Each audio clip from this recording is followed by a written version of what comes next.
Hello students, बेटा last class में हमने लिमिटिंग रिएजेंट पढ़ा था और मैंने बताया था कि लिमिटिंग रिएजेंट क्या होता है। लिमिटिंग रिएजेंट एक लिमिटेड कंपोनेंट हमारी रिएक्शन में रहेगा, एक लिमिटेड रिएक्टेंट रहेगा जिसकी वजह से हमारी रिएक्शन टाइम से पहले स्टॉप हो जा रही थी बेटा, है ना। कंप्लीट नहीं हो पा रही थी रिएक्शन, उसकी लिमिटिंग उसकी अमाउंट का कम होने की वजह से। आज हम यूनिट का लास्ट टॉपिक पढ़ रहे हैं बेटा कि कंसंट्रेशन के कुछ टाइप्स हैं, उन पे बेस न्यूमेरिकल और उन टाइप को हम डिफाइन करेंगे। उससे पहले हम एक बार जान लेते हैं कि सॉल्यूशन क्या होता है। तो solution is an homogeneous mixture of two or more component whose composition can be varied within certain limit.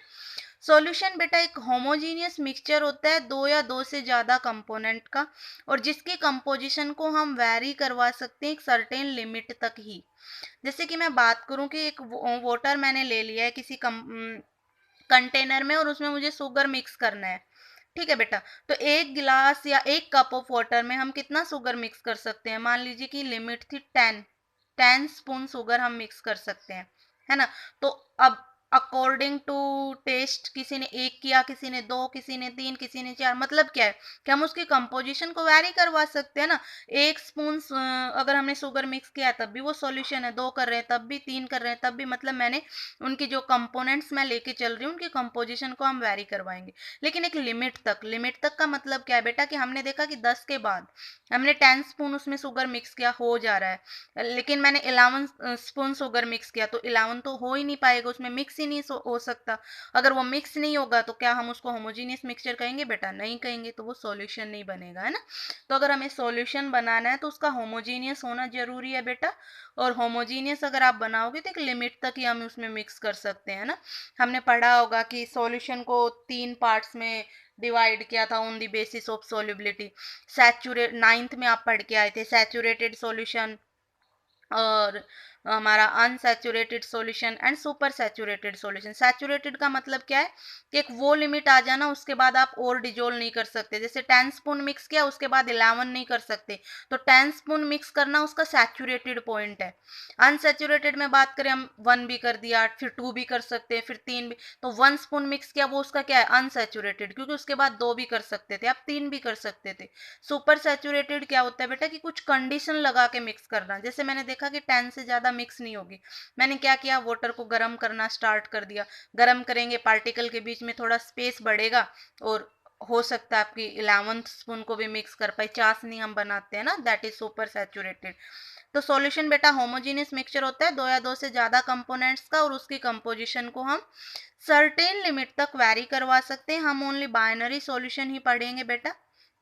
Solution 12th में आपकी पूरी एक वाइड यूनिट है, वहाँ भी आप बाइनरी के बारे में ही बात करोगे। बाइनरी का मतलब बेटा दो कंपोनेंट होता है, मतलब आप उस सॉल्यूशन की बात करेंगे जो दो कंपोनेंट से मिलके बना है। टर्नरी सॉल्यूशन मतलब तीन कंपोनेंट से मिलके बना। क्वाटनरी सॉल्यूशन मतलब चार कंपोनेंट से मिलके बना। पेंटनरी सॉल्यूशन मतलब पांच कंपोनेंट से मिलके बना। इस तरीके से आप उसको डिवाइड कर सकते हो, ठीक है। तो आपका जो सॉल्यूशन रहता है that is homogeneous mixture, and we discuss about the binary solution मतलब सॉल्यूशन विद टू कंपोनेंट। अब टू कंपोनेंट में क्या रहेगा, एक कम अमाउंट में, मैंने शुगर एंड वाटर लिया बेटा, तो वाटर क्या है हमारा ज़्यादा अमाउंट में लेके चलेंगे तभी तो शुगर मिक्स होके होमोजीनियस बनाएगी। शुगर कम अमाउंट में, तो हमने देखा कि जब दो कंपोनेंट का हम सॉल्यूशन ले रहे हैं तो एक कम अमाउंट में लेके चल रहे हैं एक ज़्यादा अमाउंट में, तो ऑन द बेसिस ऑफ हमने कंसंट्रेशन अमाउंट हमने उसको टू पार्ट्स में डिवाइड किया कि बाइनरी में दो कंपोनेंट रहेंगे, एक को हमने सॉल्यूट नाम दिया, दूसरे को हमने सोलवेंट नाम दिया। सॉल्यूट हमने उसको कहा बेटा जो स्मॉल अमाउंट में है, और हमने सोलवेंट उसको कह दिया जो लार्ज अमाउंट में है। या दूसरी डेफिनेशन हम ये कह सकते हैं कि सॉल्यूट जो डिजोल्व होता है और सोलवेंट जिसमें डिजोल्व होता है बेटा। जैसे शुगर जो डिजोल्व हुआ सॉल्यूट, एंड वाटर जिसमें डिजोल्व हुआ सोलवेंट, ठीक है। तो ये हमारा बाइनरी का था। फर्दर आप 9th उसमें 12th में जाके देखोगे कि सॉल्यूशन को हम तीन पार्ट में तोड़ेंगे, solid solution, liquid solution, gas solution, और फर्दर उनके भी 3 पार्ट्स हैं। टोटल 9 टाइप का सॉल्यूशन पढ़ोगे। हम इसको डिस्कस नहीं कर रहे हैं, डायरेक्ट कंसंट्रेशन की बात करते हैं। कंसंट्रेशन का मतलब क्या है बेटा, हमें ये तो पता चल गया कि एक सॉल्यूशन के अंदर दो कंपोनेंट है, एक सोल्यूट और एक सोलवेंट।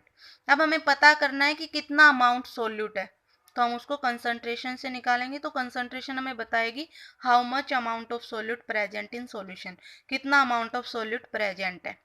तो हमारे कुछ मेथड हैं अमाउंट ऑफ सॉल्यूट निकालने के, या हम कहीं की कंसंट्रेशन कैलकुलेट करने के। Mass percentage, volume percentage, strength percentage, जिसको मास वॉल्यूम परसेंटेज भी कहते हैं बेटा, normality, molarity, molality, formality and mole fraction. तो हम बात कर लेते हैं पहले मेथड की, that is mass percentage. Mass percentage, किसी भी चीज़ का परसेंटेज वैसे ही निकालते हैं बेटा जैसे हम अपने नंबर का परसेंटेज निकालते हैं कि हमें कितना परसेंट नंबर मिला। कैसे निकालते हो, जितने नंबर आए उसको आप ऊपर लिखते हो, डिवाइडेड बाय जितने का टोटल आपके सारे पेपर हुए वो लिखोगे, इनटू में 100। मान लीजिए 500 के पेपर हुए, 5 पेपर थे, 500 नंबर के हुए और आपके नंबर आए हैं 300।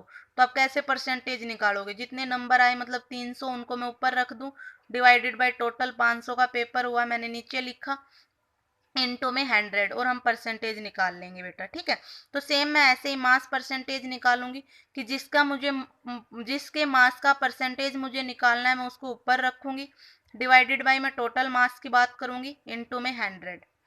तो मास परसेंटेज मेरा क्या हो जाएगा बेटा, mass of solute divided by mass of solution into 100।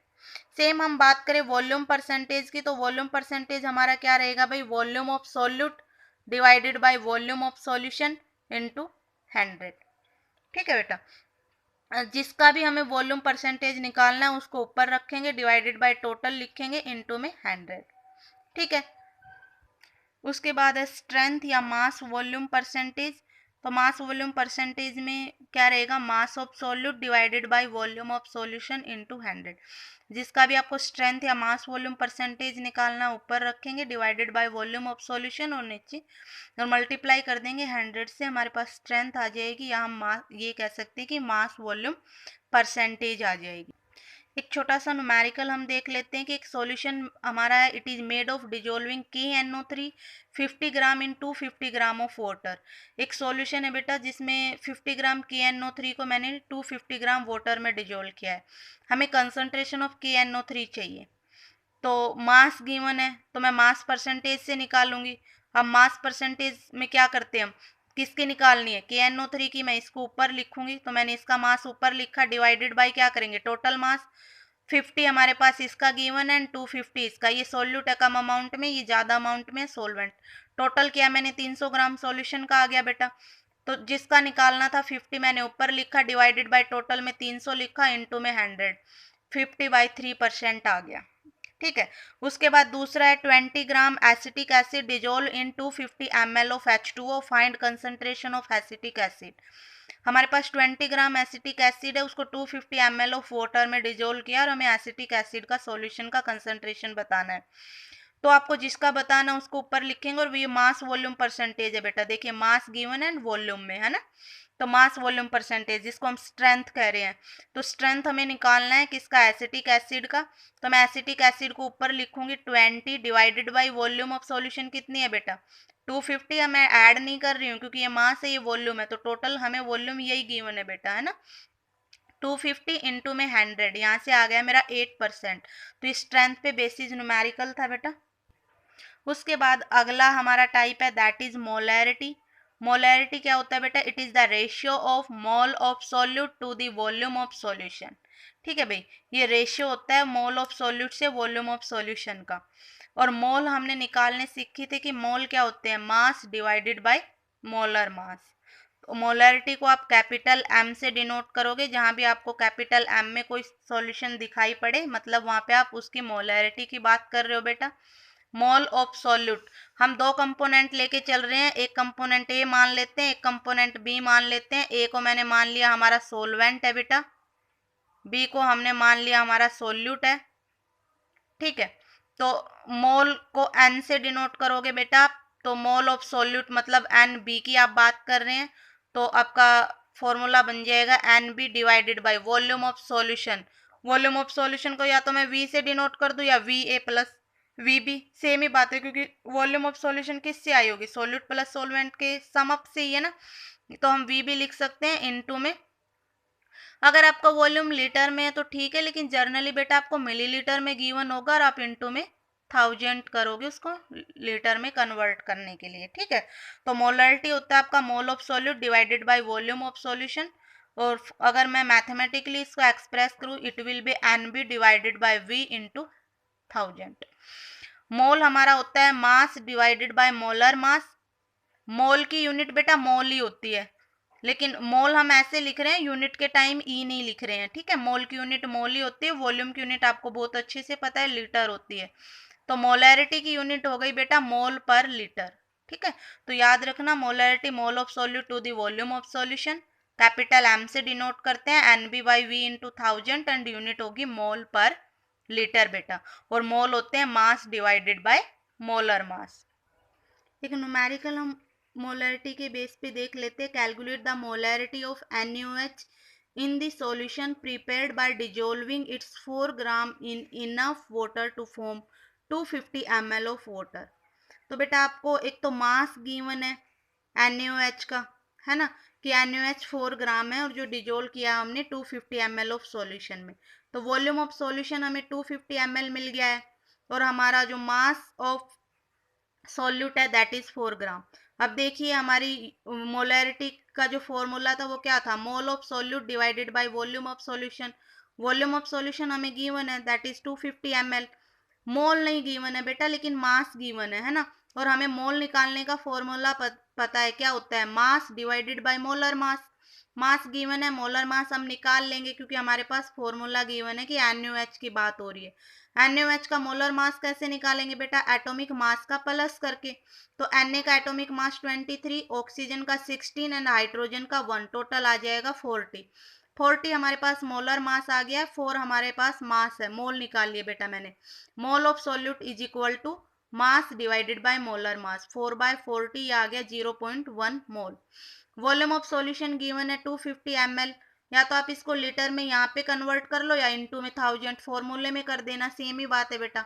मैंने इसको लीटर में कन्वर्ट किया, 0.250 लीटर आ गया। मोलैरिटी क्या होती है, मोल डिवाइडेड बाय वॉल्यूम।